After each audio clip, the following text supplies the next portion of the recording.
बहुत चिंता है डीएनए की। मैं बहुत दिनों से सोच रहा था कि शायद किसी दिन वो जो पावर प्लांट है उनका नाम बोलेंगे। वो आज भी पावर प्लांट का नाम नहीं ले पा रहे हैं, और मैं दावे के साथ कहता हूं वो डीएनए तो बोल सकते हैं, लेकिन डीएनए का फुल फॉर्म नहीं बोल सकते। इसलिए डीएनए को बोलने से पहले कि समाजवादियों के डीएनए में क्या है, कम से कम डीएनए का फुल फॉर्म तो बता दें। और जहां तक बुलडोजर का सवाल है, सोचो कैसा न्यायालय का बुलडोजर चला कि बुलडोजर नहीं चल सकता। जो लोग बुलडोजर लेकर के डराते थे, जगह जगह लोगों के घर गिराते थे, क्या मुख्यमंत्री आवास का नक्शा पास है? अगर नक्शा ही सवाल है तो सरकार ये बताए क्या मुख्यमंत्री आवास का नक्शा पास है, और कब पास हुआ था ये भी बता दें, कागज दिखा दें उसके। इसका मतलब यह हुआ कि आपने जानबूझ करके, जिनसे आपको बदला लेना था, नीचा दिखाना था, और अपनी सरकार की ताकत पर, अहंकार पर आपने जानबूझ करके बुलडोजर चलाया, जिसका परिणाम यह है कि हाई कोर्ट से लेकर के सुप्रीम कोर्ट ये कह सकता है कि बुलडोजर संवैधानिक नहीं है, अनकॉन्स्टिट्यूशनल चीज है, अनकॉन्स्टिट्यूशनल है। और कल ही सुप्रीम कोर्ट ने कहा है कि बुलडोजर नहीं चल सकता है। तो क्या अभी तक जो बुलडोजर चल रहा था उसके लिए सरकार माफी मांगेगी कि नहीं मांगेगी? और जहां तक दिल और दिमाग, हमारे पत्रकार साथी आपको सबको पता है, ये कोई पहली बार बात नहीं मैं कह रहा हूं, और फिर कहता हूं, बुलडोजर में दिमाग नहीं होता है, स्टीयरिंग होता है उसमें। स्टीयरिंग से चलता है बुलडोजर। उत्तर प्रदेश की जनता कब किसका स्टीयरिंग बदल दे, या दिल्ली वाले कब किसका स्टीयरिंग बदल दें।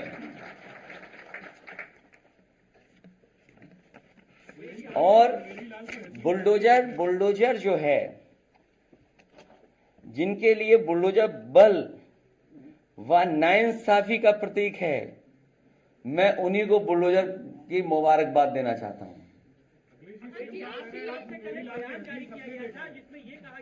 देखिए मुख्यमंत्री जी न खुद सोते हैं चैन से इधर परिणाम के बाद, और न किसी अधिकारी को सोने दे रहे हैं। अखिलेश जी, ये भी मुख्यमंत्री जी ने कहा है कि जैसे भेड़िए का इस वक्त आतंक है, 2017 से पहले चाचा भतीजों का आतंक था। देखिए आप उलझो मत, आप बिल्कुल मत मानिए, क्योंकि मैं जानता हूं कि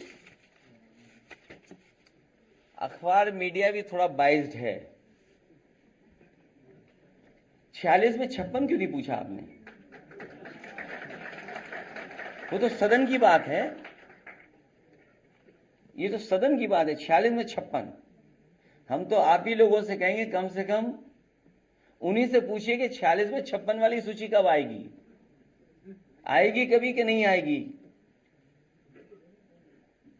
और फिर जहां तक माफियाओं की बात है, पुराने रिकॉर्ड उठा करके देख लीजिए, किसी और को भी माफिया कहा जाता था।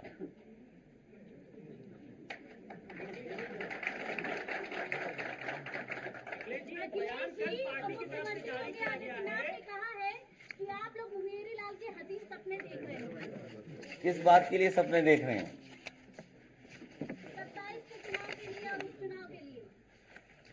जो बात ये कहते हैं कि 2017 के पहले प्रदेश में लूट थी, यही तो कहते हैं। अभी जो बयान आ रहा है कि 2017 से पहले लूट थी, क्या उस समय भी मुख्यमंत्री जी शामिल थे उस लूट में? वो ये भी कहते हैं नौकरी के नाम पर वसूली होती थी। तो आज के अधिकारी कर्मचारी जो मुख्यमंत्री को आरोप लगा रहे हैं, जिन पे आरोप लगा रहे हैं अधिकारियों पर, क्या वो अधिकारी और कर्मचारियों से माफी मांगेंगे? क्या ऐसा तो नहीं है कि वो अधिकारी कर्मचारी उनके आसपास ही घूम रहे हों? अखिलेश जी, कल आपकी पार्टी की तरफ से एक बयान जारी किया गया जिसमें आपके द्वारा ये कहा गया कि 27 में जब हमारी सरकार आएगी तो बुलडोजर का रुख बीजेपी की तरफ है। तो इसमें क्या गलत कहा? इसमें गलत क्या कहा?